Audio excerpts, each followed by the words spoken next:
My wife got pregnant and told me it was a happy accident, then my best friend's ex called crying, and I uncovered an affair that changed everything.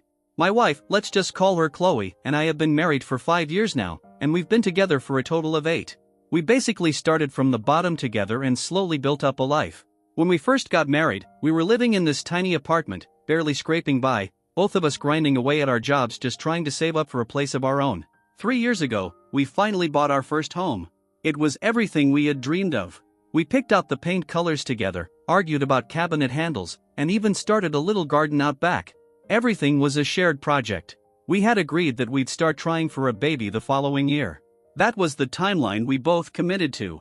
My best friend, let's call him Mark, has been part of my life since our freshman year in college. We were roommates for all 4 years, and he eventually became more like a brother than just a friend. He stood beside me as my best man on my wedding day, and if he ever tied the knot, I was going to return the favor without question. He was always around. At least 2 nights a week, he'd be over at the house watching games, tinkering with our cars, or just hanging out.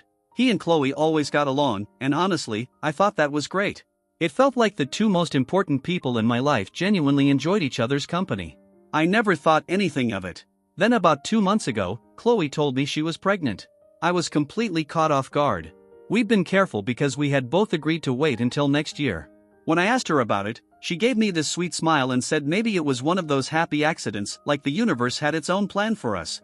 I was unsure at first, nervous even, but her excitement was contagious. I got swept up in it pretty quickly. Before I knew it, I was bookmarking cribs online, reading articles about fatherhood, and imagining what life was going to be like with a little one.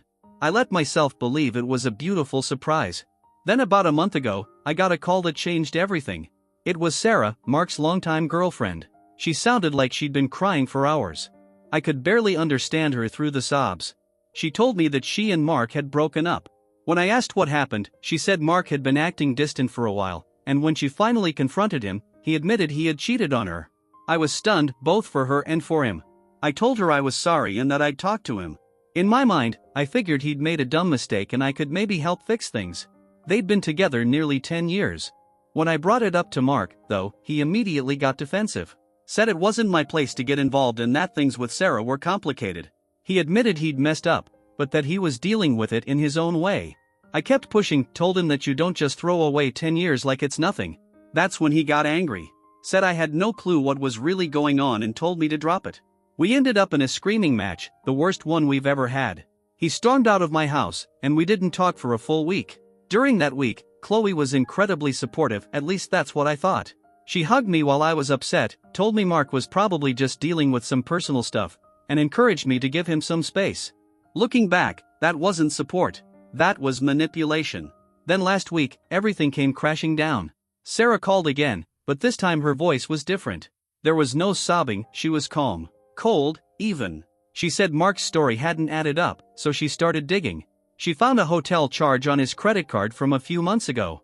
On a hunch, she checked his phone records too. There were dozens of messages and calls to a number that he had tried to hide. When she looked up who it belonged to, her heart probably dropped. It was Chloe's number. She told me she was convinced Mark and Chloe had been having an affair. The hotel reservation? It was during a weekend when I had been out of town for a work trip. The messages and calls? They had been going on for at least 6 months. Then she hit me with a question I wasn't prepared for. She asked me when Chloe's due date was. I answered her, and she went quiet. After a pause, she said based on the timing of everything, there was a real chance that the baby wasn't mine. I couldn't handle it. I hung up. I walked straight into the living room where Chloe was watching TV. I stood in front of the screen and asked her directly if she was sleeping with Mark. She didn't even try to lie. The tears started instantly. She just sat there, crying and saying it was a mistake. That moment shattered something in me. I lost it. I yelled. I screamed. I asked her how she could betray me like that in the very house we built together. She kept crying, saying she didn't know how it happened. Claimed she felt lonely, that I was always working. Said Mark had just been there, and one thing led to another. I got right up in her face and told her I worked day and night for the life we had. I pointed around at the house and told her my blood, sweat, and time paid for every damn inch of it. Then I asked about the baby. I demanded to know who the father was. She broke down even more. Told me she wasn't sure. That she was scared. That she hoped the baby was mine. She kept repeating that I wanted to be yours. That's what finally broke me. The idea that she was willing to let me believe the baby was mine forever, even if it wasn't. That she was okay with lying to me for the rest of our lives. Raising Mark's child under my roof. That was it for me. I told her to get out. She refused at first. Screamed that she had nowhere else to go, that she was pregnant and I was being heartless. I started packing her things myself, grabbing her clothes, tossing them into bags. She tried to stop me, grabbing my arm. I pulled away and told her flat out, if she wasn't gone in an hour, her stuff was going on the front lawn. Eventually, she left, still sobbing, and went to her parents' place. The next day, my phone wouldn't stop ringing. Chloe was calling. Her parents were calling. They were furious. Said I was a monster for throwing my pregnant wife out. Told me all marriages go through stuff and that I needed to be a real man and forgive her. Of course, Chloe hadn't told them about the affair or the fact that the baby might not be mine. She made it sound like a normal fight. That's when I made up my mind. I drove to her parents' house. When I got there, Chloe was sitting between her mom and dad on the couch. All three of them looked at me like I was some kind of villain. Her dad stood up, ready to tear into me, but I didn't give him the chance. I said everything, right there in their living room. I told them Chloe had been cheating on me with my best friend for half a year. I told them she was pregnant, and that she admitted to not even knowing if the baby was mine. The whole room froze. Chloe turned ghost white. Her mom just stared first at me, then at her. Her dad slowly sat back down, stunned. And then Chloe started screaming. Called me a liar. Accused me of trying to ruin her life. She got up and tried to come at me, but her dad held her back. I just looked at her and said, "You ruined it yourself. You ruined both of us." Then I walked out. Now my phone's blowing up. Messages from her, her family, friends we used to share. A bunch of them are saying I'm vindictive, that I humiliated her and should have handled it privately. Chloe's accusing me of doing it to hurt her on purpose. Even though my parents say I was justified, I keep wondering if maybe I crossed a line. I was drowning in a mess of pain and anger, and I reacted. But even now, I keep asking myself, did I do the right thing? First update, 2 weeks later.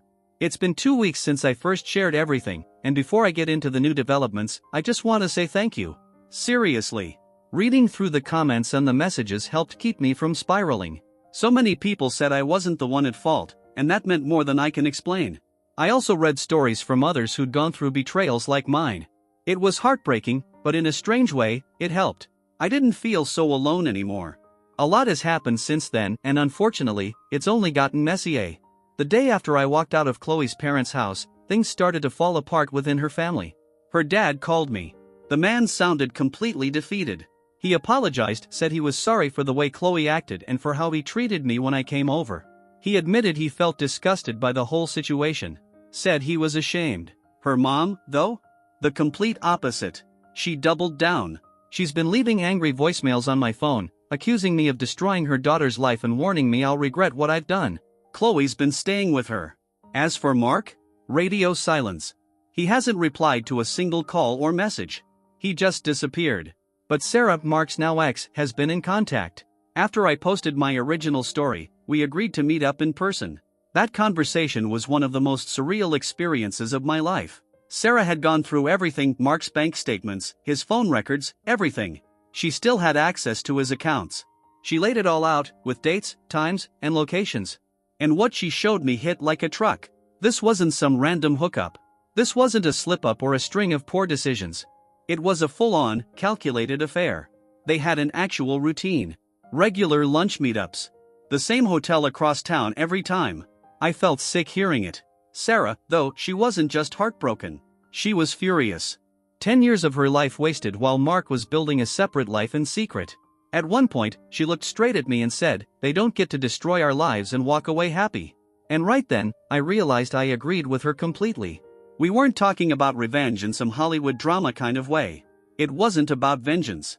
It was about consequences, about making sure they couldn't just pretend none of this happened. So we teamed up. First step? Get a lawyer. I found the most ruthless divorce attorney I could. Sarah came with me to the first meeting and brought all her evidence, texts, receipts, call logs.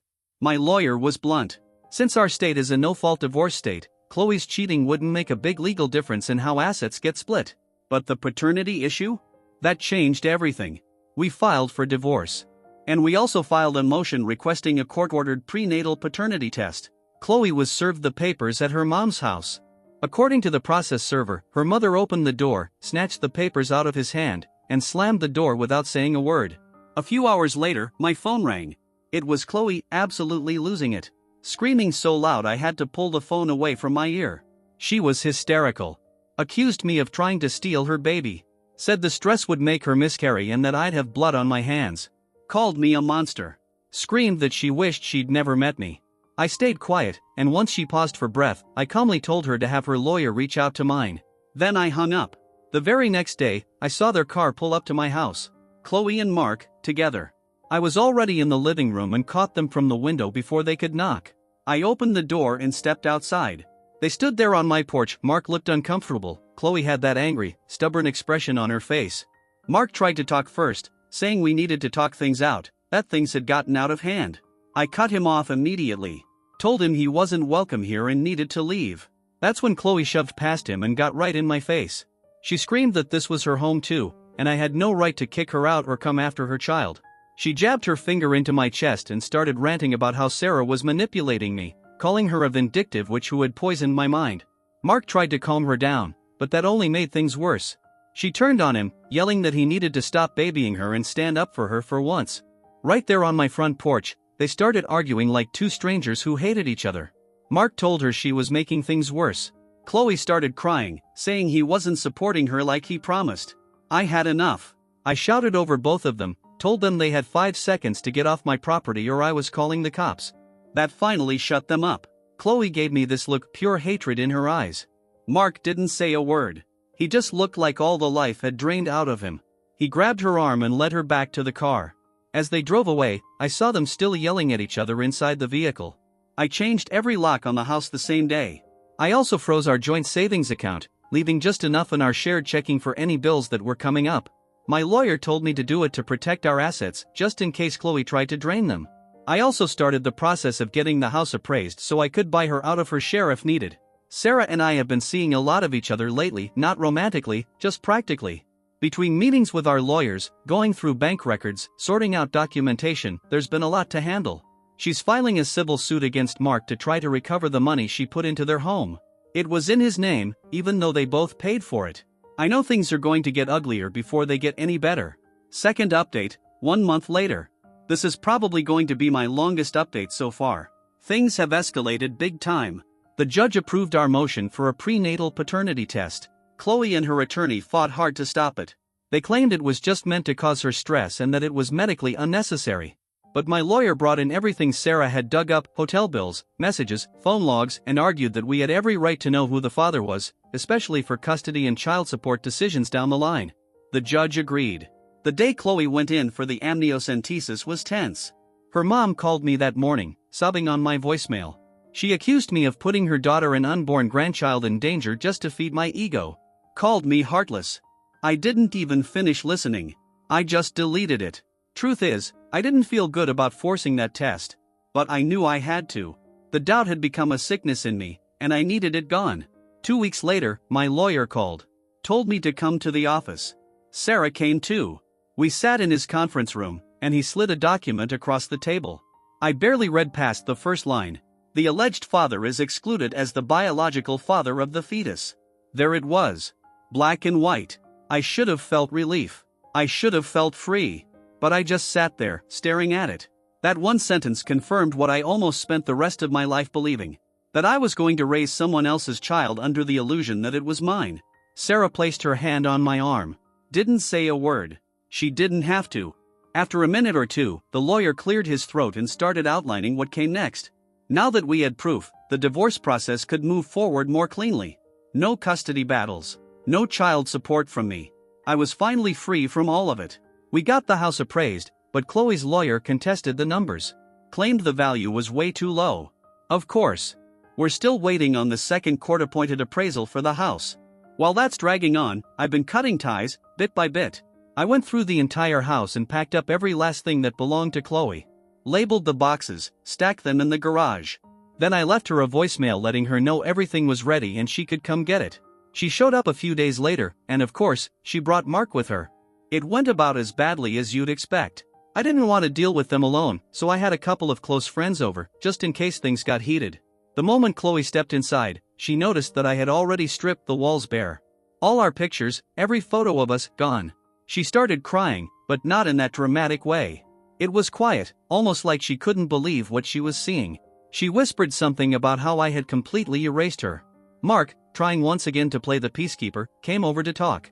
He told me things were rough on their end, that with Sarah's lawsuit and the baby on the way, they were really struggling financially.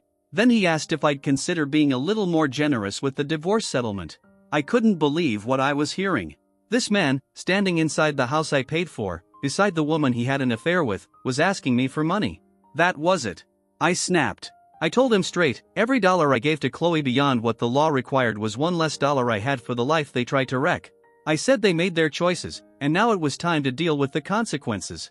Chloe heard me. Her sadness instantly turned into fury. She started yelling that I was obsessed with money, that I never really loved her. She screamed that I was cold and emotionless, that was why she had turned to Mark in the first place. She said he had a heart, that he had passion, and all I ever had was a bank account. Things escalated fast. Before I knew it, we were in a screaming match in the middle of my living room. My friends had to physically get between us. Mark was shouting at me to stop stressing her out because she was pregnant. I yelled back that he should have thought about that before hooking up with my wife. Chloe completely lost it. She was crying, swearing at me, throwing every insult she could think of. Then, suddenly, she grabbed her stomach and said she was having cramps.